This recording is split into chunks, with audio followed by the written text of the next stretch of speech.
Hello बच्चों, आज हम शुरू करने वाले हैं चैप्टर 4 केमिकल काइनेटिक्स का एक महत्वपूर्ण टॉपिक प्रथम कोटि की अभिक्रिया। तो सबसे पहले हमें पढ़ेंगे प्रथम कोटि की अभिक्रिया क्या होती है।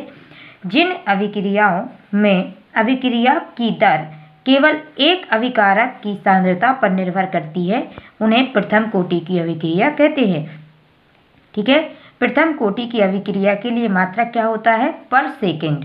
ठीक है, और प्रथम कोटि की अभिक्रिया के लिए हम दर कैसे लिख सकते हैं? वेग अनुक्रमानुपाती r और n की पावर है, और जहाँ पे n इज इक्वल टू अपना क्या हो जाएगा? 1, तो अपना वेग क्या हो जाएगा?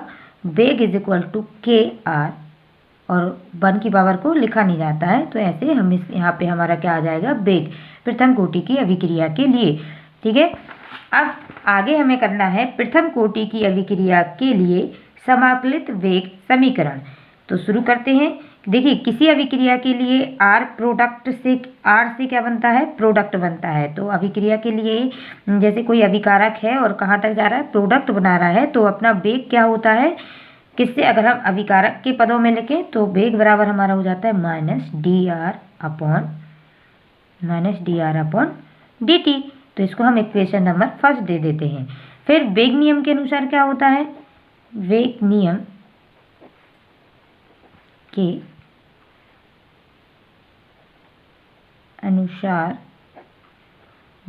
के अनुसार हमारा होता है वेग अनुक्रमानुपाती r n।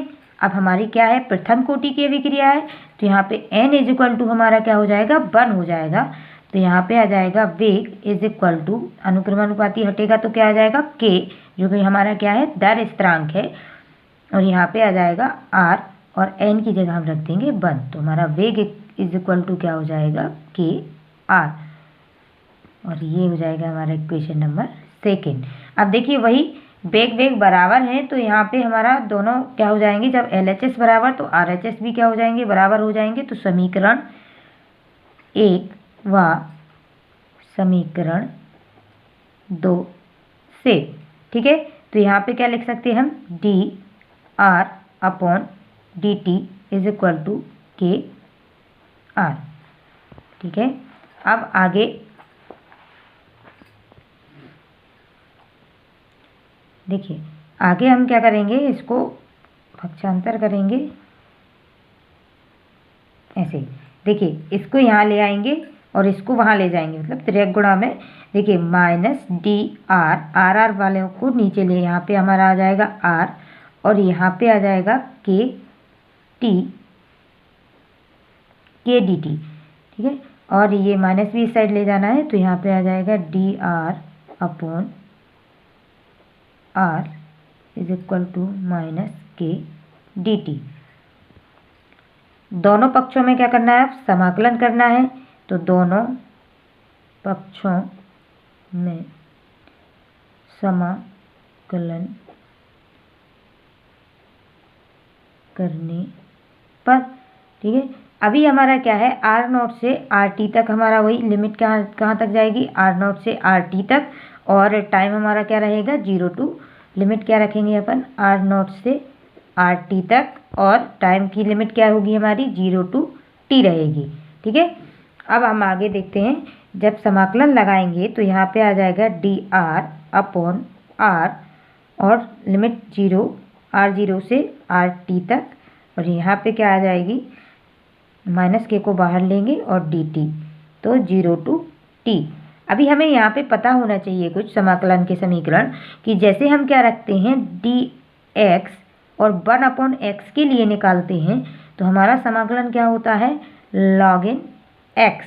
ठीक है, और नॉर्मल हमें पता ही है कि dx के लिए क्या होता है? x होता है।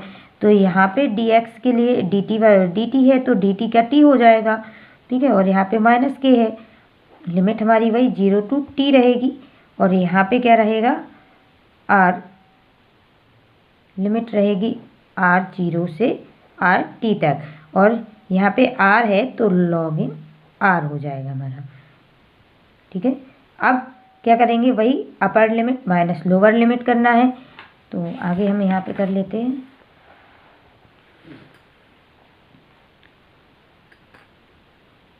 अपर लिमिट हमारी क्या है, देखिए हम पहले लिख लेते हैं लॉग इन, कहाँ से कहाँ तक दी है हमने, लॉग इन आर नॉट से लेके आर टी तक जाना है। और यहाँ पे हमारी क्या है, के माइनस में और टी 0 to टी जाना है। तो अपर लिमिट में हमारा क्या आ जाएगा, log in r t minus log in r 0 is equal to हमारा यहाँ पे क्या आ जाएगा, माइनस के टी।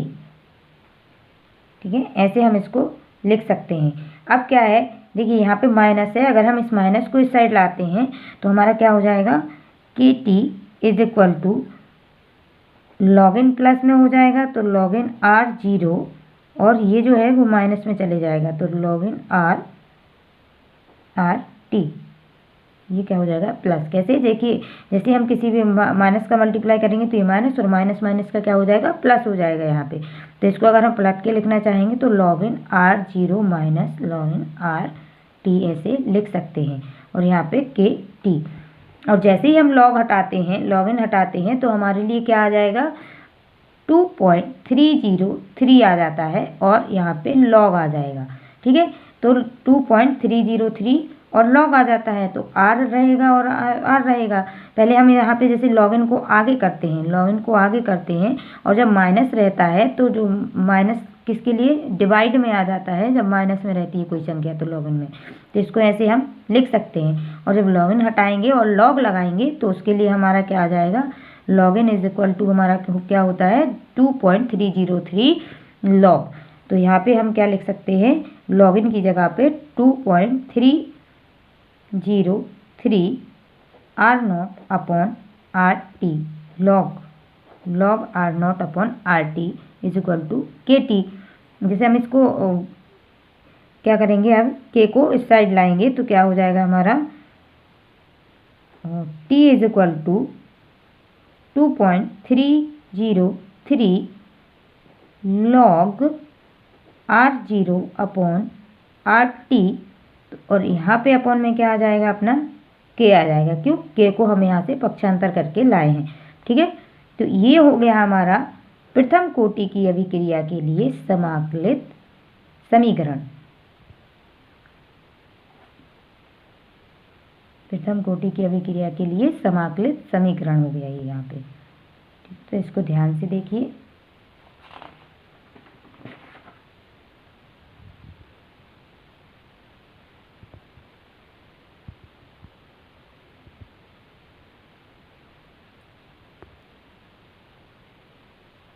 ठीक है, अब हमें करना है प्रथम कोटि की अभिक्रिया के लिए अर्धायुकाल, half life of first order reaction. ठीक है, तो अभिक्रिया को जब 50% पूर्ण होने में लगा समय अपना क्या हो जाता है, टी हाफ से प्रदर्शित करते हैं। जैसे अभिक्रिया अगर आधी होती है तो उसे टी हाफ से प्रदर्शित करते हैं। जब अभिक्रिया शुरू हुई थी तब क्या था, टी इज इक्वल टू 0 था, और जब अभिक्रिया आधी हो जाती है तो टी हाफ, और जब पूरी हो जाती तो टी तक पहुंच जाती है।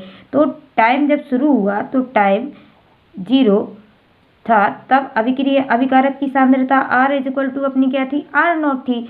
और जब टाइम कहाँ तक पहुंच गया, टाइम टी हाफ में था, मतलब आधा टाइम निकल गया अभिक्रिया होते होते, तो आर टी बराबर अपना क्या हो जाएगा, आर टी बराबर हो जाएगा R नॉट अपॉन 2। ठीक है, तो ये अभिक्रिया की सांद्रता R नॉट अपॉन 2 हो जाएगी। ठीक है, तो प्रथम कोटि की अभिक्रिया के लिए हम क्या निकालेंगे, अर्धायुकाल। तो सबसे पहले हमें लिखना पड़ेगा प्रथम कोटि की अभिक्रिया के लिए समाकलित समीकरण। तो लिख लेते हैं, प्रथम कोटि की अभिक्रिया के लिए समीकरण क्या होता है, प्रथम कोटि की अभिक्रिया के लिए समीकरण, T is equal to 2.303 upon में k log r naught upon r t. ये हमारा प्रथम कोटि की अभिक्रिया के लिए समीकरण है। जैसे हम टी हाफ मतलब अर्धायुकाल में निकालेंगे तो हमें क्या रखना है, t is equal to half रखना है। टी इज इक्वल टू क्या रखेंगे, टी हाफ रखेंगे। तो यहाँ पे टी इज इक्वल टू हमारा क्या हो जाएगा, टी हाफ और 2.303 अपॉन में k log R0 upon t, r t is equal to हमें क्या रखना है, R0 अपॉन 2। ठीक है, तो देखिए यहाँ पे आ जाते हैं। अब क्या करना है हमें, लॉग, अब यहाँ पे क्या आ जाएगा, t half is equal to 2.303 upon k. अब ये देखिए थर्ड अपॉन का नंबर है तो ऊपर चला जाएगा, यहाँ पे आ जाएगा अपना log 2 और ये R0 क्या हो जाएगा, कट जाएगा। ठीक है, अब हम आगे इसको सॉल्व करते हैं। ठीक है, अब हमें यहाँ पे पता है कि जैसे हमें याद रखना पड़ेगा कि log 2 के लिए वैल्यू क्या होती है हमारी, 0.3010। ठीक है, तो ये हम लिख लेते हैं साइड में, चूँकि इसको याद करना पड़ेगा आपको कि log 2 के लिए वैल्यू क्या होती है, 0.3010। ये आ भी सकता है अपने उसमें पेपर में, और अगर नहीं आए तो आपको याद रखना है कि 0.3010 हमारे लिए किसके लिए, log 2 की वैल्यू होती है यहाँ पे। तो यहाँ पे आ जाएगा t half is equal to 2.303 upon k, और log 2 की वैल्यू हम यहाँ पे क्या रख देंगे, 0.3010। ठीक है, अब दोनों को जब अपन मल्टीप्लाई करेंगे तो इसके लिए मल्टीप्लाई आप रफ में कर लेना, हमने कर लिया है। तो यहाँ पे आ जाएगा 69 अपॉन में के और टी हाफ। तो ये आ गया हमारे लिए प्रथम कोटि की अभिक्रिया का अर्ध आयुकाल। तो इसको ध्यान से देखिए, स्क्रीनशॉट लेना है तो स्क्रीनशॉट लीजिए और अच्छे से पढ़िए। ठीक है, बहुत इम्पोर्टेंट है हमारी बोर्ड परीक्षा के हिसाब से, तो अच्छे से पढ़िए। Okay, all the best for exam.